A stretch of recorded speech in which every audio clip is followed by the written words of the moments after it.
Hello, hello, DM Geezer Jim here to continue reading the frickin' manual, the 2024 Dungeon Master's Guide. We are doing audiobook mode with a little bit of commentary. A little more commentary in this section because some of these chapters or some of our readings are a little bit short. But we are in Chapter 6, the idea of a multiversal cosmology, how everything works together for our world building. And we are touring the multiverse as presented by the 2024 books. So our next stop along this tour is the Astral Plane. Let's get to reading. First half will be reading. Second little bit will be providing some alternative resources for you to expand your content knowledge of each of the planes in question. So, the Astral Plane. The Astral Plane is a realm of thought and dream where visitors travel as in disembodied souls to reach the outer planes. It is a great silvery sea, the same above and below, with swirling wisps of white and gray streaking among motes of light, the distant stars of far-flung wild space systems. Most of the astral sea is a vast, empty expanse. Visitors occasionally stumble upon the petrified corpse of a dead god or other chunks of rock drifting forever through the silvery void.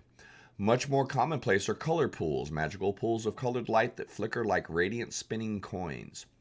Creatures on the astral plane don't age or suffer from hunger or thirst. For this reason, creatures that live on the astral plane, such as Githyanki, establish outposts on other planes, often the material plane, so their children can grow to maturity.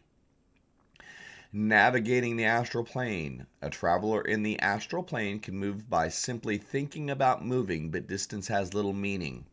In combat, though, a creature has a fly speed equal to 5 times its intelligence score and can hover. Just as movement is accomplished by the power of thought, all that is required to find one's destination is to think about it. As long as the destination is somewhere in the astral plane or in the wild space as described below, such as the nearest Githyanki outpost, the nearest colored pool leading to the abyss, or the wild space system of realm space, thinking about a place makes a creature aware of the most direct route to the location. The creature doesn't know how long the journey will take or how perilous it will be, just which direction to go in. The DM decides how long it takes to get to a desired destination. A track to a specific location, a particular wild space system, or an astral outpost, for example, might take 4d6 days. For a more general location, such as a cooler pool leading to a specified plane, the journey might take 1d4 times 10 hours. Dead gods. The astral plane is where the petrified remains of dead gods end up. Gods who were slain by more powerful entities or who lost all their mortal worshippers and perished as a result. A dead god looks like a giant, nondescript stone statue that bears little resemblance to the divine entity it once was. Githyanki, Mindflayer, and other residents of the astral plane sometimes turn these drifting hulks into outposts and cities, many of which are hollowed out beneath the surface. The Githyanki city of Tunarath is perhaps the most infamous of such places. Color pools. Gateways leading from the astral plane to other planes appear as two-dimensional pools of rippling color. 1d6 times 10 feet in diameter. Color, as with anything in the astral plane, is a matter of metaphor since these portals are perceived by the astral itself and not by physical eyes, or colors are understood rather than seen. Traveling to another plane requires locating a color pool that leads to the desired plane. These 8 gateways can be identified by color as shown on the Astral Color Pools table.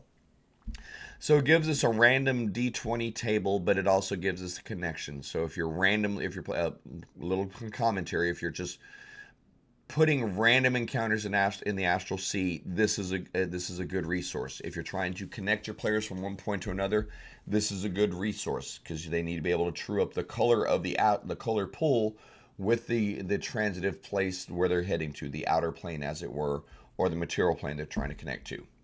Remember, your astral plane connects to outer planes, okay? So it's a D20 chart. The first one, an amethyst pool color will lead you to the abyss. A flame red color will lead you to Acheron. Sapphire blue leads you to Arborea. A saffron pool will lead you to Arcadia. The Beastlands will follow an emerald green pool, while an amber pool will lead you to Bitopia. An olive pool goes to Carcerai, and an orange pool goes to Elysium. A spiraling white pool leads to the ethereal plane, while a russet pool leads to Gehenna. A rust color pool will lead you to Hades, and a jet black pool leads you to Limbo. A silver pool leads you to somewhere on the material plane, while a diamond blue pool leads you to Mechanus. Mount Celestia is represented by a gold pool, and the Nine Hells by a ruby pool. The Outlands are a leathery brown pool, while Pandemonium is magenta, and Ysgard is indigo. So the next section is wild space. Bobbing in the astral plane like corks in an ocean are vast airless expanses called wild space systems. In these systems, the astral plane overlaps with the material plane, and the stars and planets of the material plane are accessible from the astral plane. Every world of the material plane is situated in a wild space realm. As an astral traveler approaches a wild space system, the silver fog of the astral plane gradually thins until it falls away in wild space. Then the sun of the wild space system comes into view, often millions of miles away, along with colorful gas clouds, planets, moons, and other cosmic bodies. A wild space system teems with space-dwelling life forms, including spores, plankton, and larger creatures that resemble fish and aquatic mammals. Creatures and objects in wild space age normally and exist on both the astral plane and the material plane simultaneously. This overlap enables creatures to use spells such as teleport to travel from wild space to a nearby world or vice versa. A creature or ship traveling from wild space system to another must cross the astral plane unless it has some sort of other magical means of traveling from one world to the other. See the material plane in this chapter. Spelljammer's Adventure in Space, a setting that was released back in 1E, 2E, and actually it was 2nd edition release, and it also re-released in 5th edition. This contains extensive information about wild space and astral travel. The next section is Psychic Wind. A psychic wind is a storm of thought that batters travelers' minds rather than bodies. Their storm is made of lost memories, forgotten ideas, and subconscious fears that went astray in the astral plane and conglomerated into this powerful force. A psychic wind is first sensed as a rapid darkening of the silver-gray sky. After 1d4 minutes, the area becomes as dark as a moonless light. As the sky darkens, the traveler feels buffeting and shaking as if the plane were rebelling against the storm. As quickly as it comes, the psychic wind passes and the sky returns to normal in 1 minute. A group of travelers journeying together is subjected to one location effect determined by consulting the Psychic Wind Location Effects table. So it's another D20 table, broken into four sections, 1 to 8. Will give you a diverted. The Psychic Wind delays the party 1d6 to their travel time. Or it blows them completely astray, leads them to being lost, and it's going to add 3d10 to travel time. Or they're lost. At the end of travel time, the characters arrive at a location other than where they intended to go. They don't even know how lost they are. Or 17 through 20, they get sent through a random color pool, which leads us back to the random determined location to see where they end up. What plane do they end up on? Each traveler caught in a psychic wind makes a DC 15 intelligence saving throw. On a failed save, the traveler suffers a random effect from the psychic wind psychic effect table as well. The next table, aptly named, Psychic Wind Psychic Effects. 4 categories, rolling on a 1d20. 1 through 8, you'll have the stunned condition for 1 minute, but you repeat the saving throw at the end of your turns, each ending the effect of yourself on a save. There is no 15 DC given here, okay? 9 to 12, you take 2d10 psychic damage. 13 to 17, you take 4d10 psychic damage.